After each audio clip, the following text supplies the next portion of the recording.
Good afternoon, I'm Erica Reyes from BSOA1 firm. I'm doing a manuscript speech by informative communication.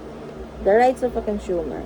Over the past few years, we have been hearing a great deal of talk about consumer problems and complaints. What should consumer do when they have complaints?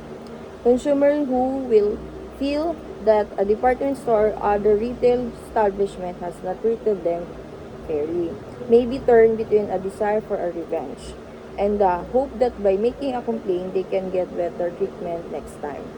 Seeking revenge is certain to create an even more problems. What is needed is a cool head and organized plan for solving the problem. You should consider making a complaint whenever you are not happy with the product and feel it has failed to measure up to its advertising claim. If there has been an errors, honest and reputable merchants will generally want to know about it and will appreciate the opportunity to make an adjustment. It would be to their advantage if you would call a problem to their attention. Immediately, reliable dealers and manufacturers want to hear about the problems.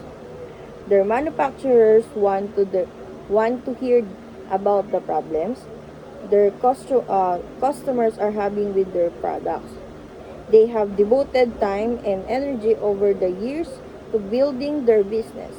They value their old customer and the new ones they want, and they sincerely want to keep them happy. They will often thank you for telling them about any problem you have to need with their products. The merchants from whom you made your purchase is the best person to start with. Before you talk to the merchants, be sure you know what are corrective action you plan to ask for. Then, assemble all receipt and other records relating to the purchase when you present your case to the merchants. Be fair and reasonable, but definitely do not be kind. If the merchants cannot or will not help you, you should consider complaining to the manufacturers. In most cases, good manufacturers glad to know how customers feels about their product. Most products are carry the name of the manufacturer and the address of the company. Present your complaint in full in a letter. Allow several weeks for a reply so that the manufacturer can have an opportunity to investigate your complaint. If your letter is not acknowledged after a reasonable time and you have been able to get any action in your complaint, you might want to consider more stringent measures. For instances, one thing you could do is write a second letter.